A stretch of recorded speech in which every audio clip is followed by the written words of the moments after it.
मुख्यमंत्री जयललिता शर्मा ने राजस्थान दिवस पर भरतपुर में राज्य स्तरीय अंत्योदय कल्याण समारोह को संबोधित करते हुए कहा कि सरकार का संकल्प गरीबी मुक्त राजस्थान बनाना है। उन्होंने पंडित दीनदयाल उपाध्याय गरीबी मुक्त गांव योजना के तहत पहले चरण में 5000 गाँवों को गरीबी रेखा से ऊपर लाने और उनके लिए 300 करोड़ रुपए के प्रावधान की घोषणा की। कार्यक्रम में 92,000 से अधिक निर्माण श्रमिकों को 100 करोड़ रुपए, स्वामित्व योजना में 20,000 पट्टे और माटी कलाकारों को विद्युत संचालित चाक वितरित किए। मुख्यमंत्री ने 450 में LPG सिलेंडर, लाड़ो प्रोत्साहन योजना, लखपति दीदी की योजना, बुजुर्गों की पेंशन बढ़ाकर 1250 रुपए करने की जैसी योजनाओं पर जोर दिया। उन्होंने पेपर लीक पर सख्ती और युवाओं को पारदर्शी भर्ती परीक्षाओं के माध्यम से रोजगार देने की बात कही।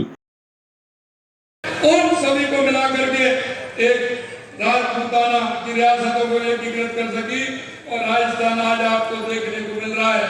और ये राजस्थान अस्तित्व में आ सका क्योंकि हमारे उनके प्रयास रहे हैं। मैं ऐसे उन सभी जो इस प्रयास में लगे रहे उनको सभी को मैं प्रणाम करता हूँ, नमन करता हूँ। वैसे तो आज जो हमारा राजस्थान है वह 7 चरणों में एकीकरण उसका हुआ था, लेकिन मौजूदा आकार ले पाया है। लेकिन 30 मार्च यानी कि चैत्र शुक्ल प्रतिपदा 2006 और अगर तारीख की हम बात करें 30 मार्च 1949 के दिन 14 चरण में जिस बृहद राजस्थान का निर्माण हुआ वो राजस्थान का एकीकरण की दिशा में एक मील का पत्थर था। मेरे भाइयों, जिस बृहद राजस्थान के उपलक्ष्य में हम राजस्थान दिवस मनाते हैं वह भारतीय नववर्ष की तिथि चैत्र शुक्ल प्रतिपदा रेवती नक्षत्र इंद्र योग की शुभ घड़ी में हमारा राजस्थान अस्तित्व में आया था। सरदार पटेल जी ने इस बृहद राजस्थान की स्थापना के लिए शुभ सहयोग को विशेष महत्व दिया था। सौभाग्य से इस बार भी वही शुभ सहयोग इस बार भी वही बन रहा है। वही आपकी तिथि है, वही तारीख है और वही संयोग है रेवती नक्षत्र योग में। इसलिए हमने कहा है कि इस स्थापना को शुभ सहयोग विशेष महत्व दिया है। सौभाग्य से इस बार भी वही सहयोग है।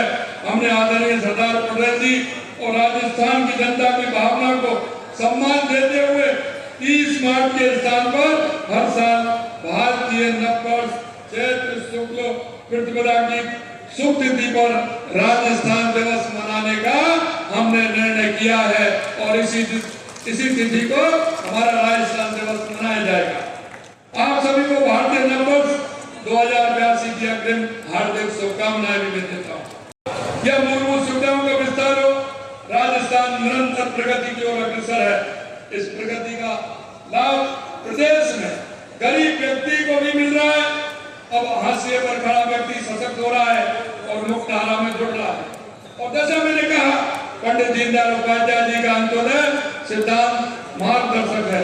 इस सिद्धांत के समाज के अंतिम व्यक्ति का उत्थान, क्योंकि जब तक वो अंतिम व्यक्ति का उत्थान नहीं होगा और हमारी जो थीम है जिसे लेकर के देश यशस्वी प्रधानमंत्री नरेंद्र मोदी चलते हैं, हमारा युवा, हमारी महिला, हमारा किसान, हमारा मजदूर अगर सशक्त होगा तो निश्चित रूप से हमारा गांव भी सशक्त होगा, हमारी तहसील भी सशक्त होगी, हमारा जिला भी सशक्त होगा, हमारा प्रदेश भी सशक्त होगा और हमारा देश भी सशक्त होगा। और आपने देखा लगातार हमने 7 दिन के कार्यक्रम में हम राजस्थान के उस अंतिम पंक्ति में खड़े व्यक्ति की चिंता करते हुए हमारी योजनाओं का लाभ हम दे रहे हैं। और इसीलिए मैं कहना चाहता हूँ, मेरा भी मानना है कि जब तक आखिरी पंक्ति का व्यक्ति आंदोलन नहीं होगा तब तक विकास अधूरा रहेगा। उनकी स्थिति में सुधार लाकर ही समाज का वास्तविक विकास संभव हो सकेगा। इसी सोच के साथ हमने सरकार में आते ही गरीब परिवार की महिलाओं को 450 रुपए में LPG सिलेंडर उपलब्ध कराने का काम हमारी सरकार ने किया है। और हमने जो हमारे कोई भी व्यक्ति है उसको लाभ देने का काम किया है। हम चाहते हैं कि हमारे प्रदेश में कोई भी व्यक्ति भूखा न रहे, इसके लिए अन्नपूर्णा रसोई चला रहे हैं।